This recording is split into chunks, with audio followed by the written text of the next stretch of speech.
Bonsoir à tous et bienvenue dans votre journal de 22 heures au sommaire de l'actualité.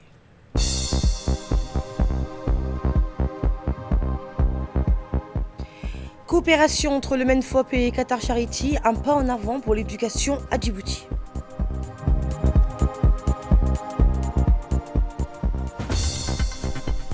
La délégation de la ministre des Affaires sociales clôture sa tournée à Dikil.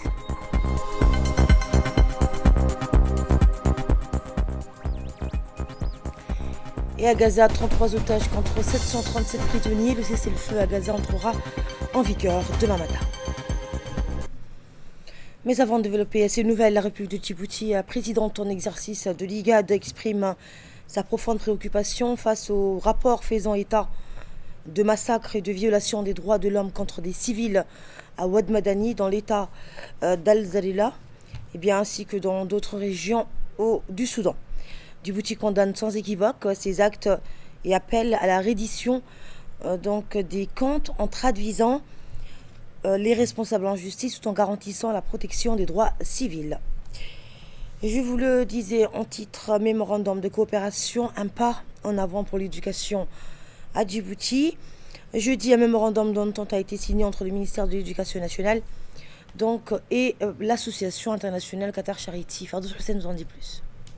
Mémorandum d'entente a été signé entre le ministère de l'Éducation nationale et l'association internationale Qatar Charity. La cérémonie de signature a été présidée par Monsieur le ministre de l'Éducation, Moustapha Mohamed Mahmoud, et l'ambassadeur de l'État du Qatar à Djibouti, Rachid Ben Chafi Al-Mari. Cette cérémonie s'est tenue en présence du secrétaire général de l'Éducation, de la directrice du bureau de Qatar Charity à Djibouti. L'objectif de ce partenariat était d'établir un cadre général pour le partenariat entre le ministère de l'Éducation et la formation professionnelle et Qatar Charity afin de développer les procédures pratiques qui contribuent au développement du secteur de l'éducation. Il vise également à apporter un soutien au ministère dans les domaines de la prise en charge des enfants vulnérables, notamment les orphelins, de l'équipement en mobilier scolaire, de construction et réhabilitation des établissements scolaires, de centres de formation professionnelle et de centres d'apprentissage du Saint-Coran. Moustapha Mohamed Mahmoud a souligné l'importance de cette collaboration. Ce mémorandum représente un engagement fort en faveur de l'éducation à Djibouti, mettant en lumière le rôle essentiel des partenariats internationaux dans le développement du secteur de l'éducation. Et Madame Rada Izzedine Ahmad, directrice du bureau de Qatar Charity à Djibouti, a remercié le ministre pour l'excellente collaboration entre les deux institutions et a exprimé sa disponibilité pour poursuivre une coopération fructueuse au service des enfants djiboutiens. La ministre de la Jeunesse et de la Culture, Dr Hibo Moumena Rassoui, a pris part à la 24e session de la conférence ministérielle des pays arabes de l'ALESCO, qui s'est tenue à Rabat au Maroc, placée sous la présidence du ministre marocain de la Jeunesse, de la Culture et de la Communication. Cet événement a rassemblé 25 pays et plusieurs organisations internationales dans l'UNESCO et l'ICESCO. La conférence a porté sur le thème les industries culturelles et les enjeux de la transformation numérique et de l'intelligence artificielle. Dans son intervention, la ministre a insisté sur l'importance de lier innovation technologique et préservation des identités culturelles dans un monde en mutation numérique.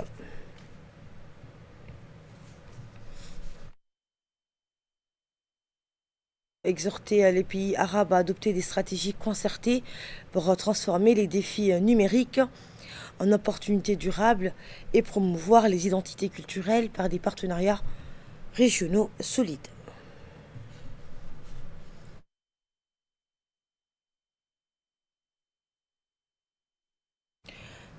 À la une également, dans le cadre du renforcement des relations bilatérales entre Djibouti et la Turquie, une délégation conduite par le vice-directeur de l'administration de l'immigration au ministère turc de l'Intérieur a visité jeudi la caserne des sapeurs-pompiers de Djibouti. Dans le cadre du renforcement des relations bilatérales entre Djibouti et la Turquie, une délégation de haut niveau conduite par le vice-directeur de l'administration de l'immigration au ministère turc de l'Intérieur a visité jeudi la caserne des sapeurs-pompiers à Djibouti. Alors arrivés, les membres de la délégation ont été accueillis par le directeur général de la protection civile, le colonel Mahmoud Moussa Mahmoud, dans une cérémonie mettant en avant une troupe d'honneur des drapeaux des deux nations.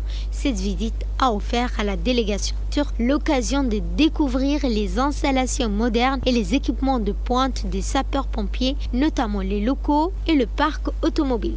Le colonel Mahmoud Moussa a présenté en détail les missions essentielles de son équipe tout en mettant en lumière l'importance de leur travail quotidien. Il a souligné également les liens entre les deux pays. Le chef de la délégation turque a exprimé sa gratitude au colonel Mahmoud pour l'accueil chaleureux et la richesse des échanges. La visite s'est clôturée par un échange de cadeaux symboliques et une photo de groupe. Et lors de cette deuxième journée dans la région du Diki, la délégation du ministère des Affaires sociales et des Solidarités, conduite par la ministre Loufa Ismail Abdo, s'est rendue à la sous-préfecture d'As'ela. Après plusieurs dizaines de kilomètres de route, la délégation est enfin arrivée dans le village historique d'As'ela. La population de cette sous-préfecture s'est rassemblée en masse pour accueillir chaleureusement la ministre Loufa, donc avec des chants et des danses.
Et après les salutations et remerciements d'usage, la ministre a inauguré le nouveau local communautaire du village en présence du préfet de Dikil, Hassan Abdelrabli, du président du conseil régional, Mahat Hussein, des parlementaires de la région, du sous-préfet d'As'ela et des cadres du ministère. Cette structure communautaire, construite grâce au ministère et à la DDS, s'inscrit dans le cadre du programme développement conduit par la communauté, une approche participative. La communauté d'As'ela a exprimé le besoin de ce local et a été recrutée par la DDS donc pour sa construction, ce qui permet de responsabiliser les habitants quant à son entretien et son utilisation.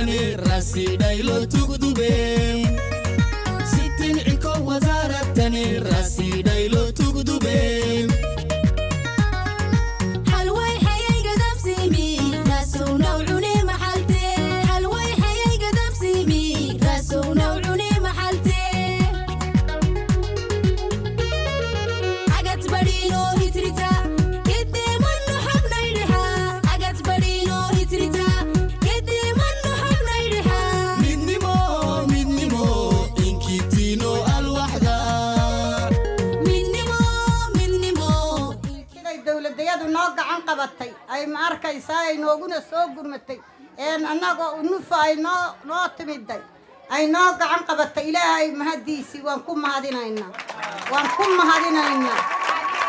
ilaahay baa weyne waa nabad maan iskaga hurudnaaye wixii ugu macaan dhulka waa nabadda haddaan hayno waxba nagama maqno ilaahay noo xadhkeeyo nabad ilaahay noo xadhkeeyo colaadaha ilaahay naga baqtiyo masiibooyinka kale ilaahay baa arkay amarada la sheegaya ilaahay naga dulqaado ilaahu haba noo keeni indhahana noo tusi dhagahana noo maqashiini ilaahu adiga ilaahay baan ka mahadgalaynaa kaa masiibada ilaahay baan ka mahadgalaynaa tu habeen socotee tu dharaar socoto ilaahay hana hareer mar warmaa cirkiya warmaa dhulka ilaahay hana harmar ilaahay baa weyna waaxida deeqda maanta aan amaahanay eena noo keenayna waan ku mahadinay boqolkiiba boqol mahad baan ku sheeganay imikana in ka sii badan oo ka sii barakaysan baan doonaynaa ilaahay inuu noo aqbalo uu noo ajuubo aabbahayaa ee ismaaciil cumar geelle ilaahay noo barakeeyo ilaahay noo daayo oday jiroo jirrimaada allaha ka dhig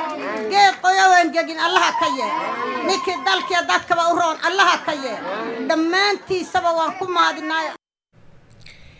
Et lors de cette rencontre, les habitants d'Assaïla ont soulevé plusieurs doléances, notamment sur les caisses locales, l'état de la centrale et le besoin d'un espace pour exposer les produits artisanaux. Ils ont également sollicité une aide financière pour divers projets menés par les femmes et les jeunes. La ministre a écouté ces demandes et y a répondu.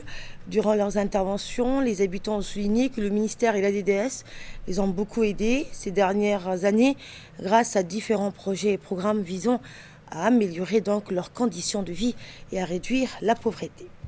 Le président du conseil régional de Dikil a rappelé que cette semaine était entièrement consacrée à la solidarité. Le gouvernement dirigé par le président de la République, Ismaël Omar Guelleh, soutient donc les Djiboutiens tout au long de l'année. Mais cette solidarité prend une signification particulière durant cette semaine spéciale. Cette initiative instaurée en 2022 et pilotée par le ministère des Affaires sociales et des Solidarités. Le président du conseil régional a conclu en remerciant la ministre et ses équipes pour leur travail au nom de la ville de Dikil et de la sous-préfecture d'Assaïla. Et un point important de la discussion a été à la demande de Malika Hassan pour la construction d'un local appelé Maison de la Paix. Cette proposition touchante et louée par tous a été acceptée sans hésitation par la ministre qui a promis que ce projet serait réalisé avec fierté. La ministre a aussi évoqué, en réponse des habitants qui ont souligné que le ministère et la DDS les ont beaucoup aidés ces dernières années grâce à différents projets et programmes visant à améliorer leurs conditions de vie. La ministre a évoqué les renforcements des caisses locales, rappelant que 4 caisses avaient déjà été financées à hauteur de 8 millions de francs. Elle a assuré que leurs demandes seraient satisfaites et que les caisses seraient encore renforcées. La ministre a également répondu aux préoccupations concernant l'électricité, donc insuffisante pour le lycée, annonçant la visite prochaine du ministre de l'Éducation nationale pour discuter de cette question. Elle a promis l'installation de panneaux solaires dans les locaux communautaires et scolaires. Et bien enfin, elle a abordé la question des jeunes filles déscolarisées, évoquant les programmes de formation existants au sein de l'UNFD et promettant de transmettre cette demande à la première dame pour une réponse rapide. Les frappes aériennes israéliennes se poursuivent à Gaza avant donc l'entrée en vigueur de l'accord de cessez-le-feu et de l'accord sur les otages avec le Hamas qui doit rentrer en vigueur, on le rappelle, demain matin. La suite avec Fardous Hussein.